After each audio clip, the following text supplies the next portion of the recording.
Shalom cher ami. Dans cette vidéo saisissante, plongez au cœur du psaume 7, un passage qui aborde le sujet douloureux des accusations et des calomnies injustement portées contre nous. Nous explorerons les émotions et les sentiments exprimés par l'auteur de ce psaume, qui cherchait à trouver refuge en Dieu, alors qu'il était confronté à l'adversité.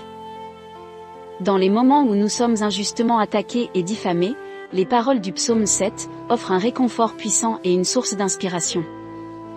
Alors, si vous avez déjà ressenti l'amertume de l'injustice, ou si vous cherchez des réponses face aux calomnies, vous êtes au bon endroit.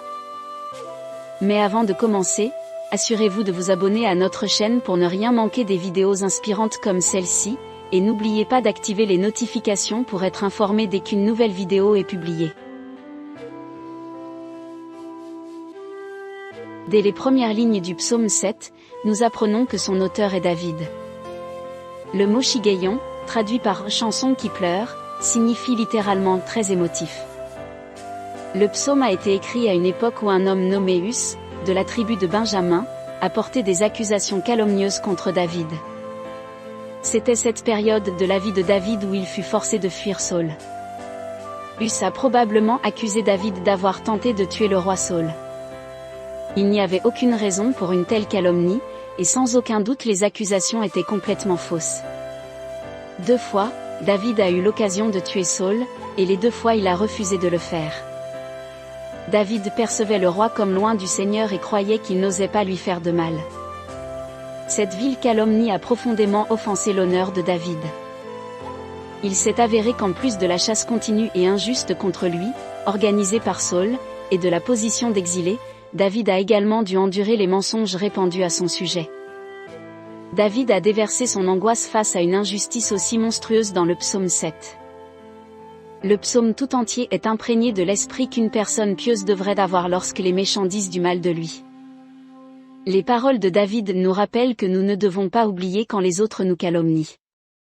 Quelles leçons pouvons-nous tirer de ce psaume pour nous aider lorsque nous sommes calomniés ? 1. Les fausses accusations font mal. Le psaume indique clairement que la calomnie est difficile à supporter. Les fausses accusations ne nous sont pas indifférentes. L'affirmation « les mots ne vous atteindront pas » n'est tout simplement pas vrai.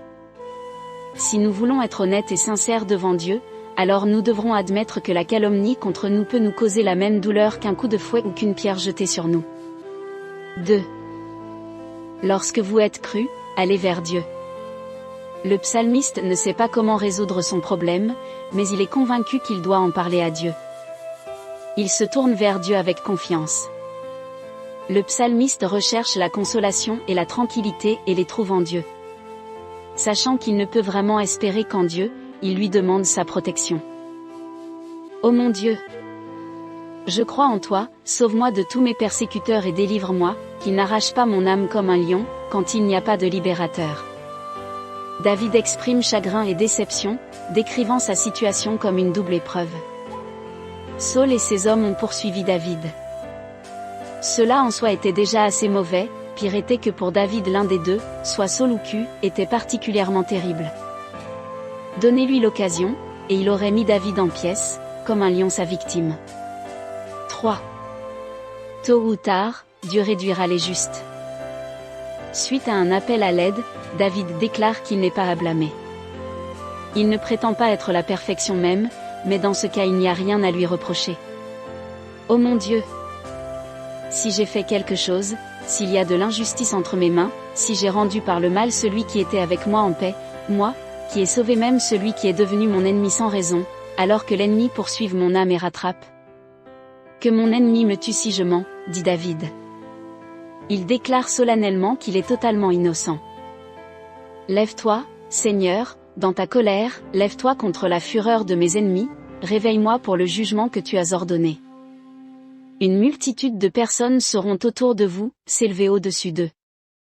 Le Seigneur juge les nations. Juge-moi, Seigneur, selon ma justice et selon mon intégrité en moi.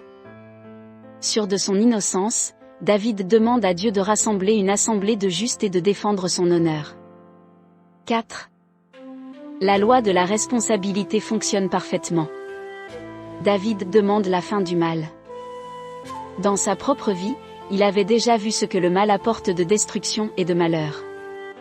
Et donc il prie pour que le mal et les actions des méchants soient arrêtés. Dans l'Art 10 nous lisons, « Car tu éprouveras les cœurs et les entrailles, Dieu juste ». À l'époque de l'Ancien Testament, le cœur était considéré comme un organe responsable de la pensée et de la volonté, et la place des sentiments était les reins. Cette phrase est donc une figure de style faisant référence à l'être tout entier. David dit que la juste colère de Dieu contre le péché ne s'éteindra jamais. Il dépeint Dieu prêt à juger les méchants. Si le méchant ne se repent pas et continue sur le chemin du mal, alors Dieu aiguisera son épée et abattra le méchant. Son arc est déjà tendu et prêt à tirer une flèche sur les méchants. Revenant à cette pensée sous un angle différent, David dit qu'un homme mauvais se détruira. Après avoir creusé un trou, il finit par y tomber lui-même. Le mal fait un cercle et attaque la personne qui lui a donné naissance. 5. Nous pouvons chanter la louange de Dieu même au milieu de l'adversité. Bien que David ait été persécuté et encerclé, bien qu'il ait été menacé et que son nom ait été piétiné dans la boue, il a quand même remercié le Seigneur et l'a loué. Au milieu de la nuit noire, il pouvait chanter. Je louerai le Seigneur dans sa justice, et je chanterai le nom du Seigneur le plus haut. Peu importe à quel point la nuit est sombre et peu importe à quel point nos ennemis sont vicieux, nous pouvons toujours voir la miséricorde et la bonté de Dieu. Conclusion. Les ennuis ne contournent pas toujours les gens justes. Dieu ne nous fera peut-être pas sortir de la fournaise ardente, mais il nous y livrera.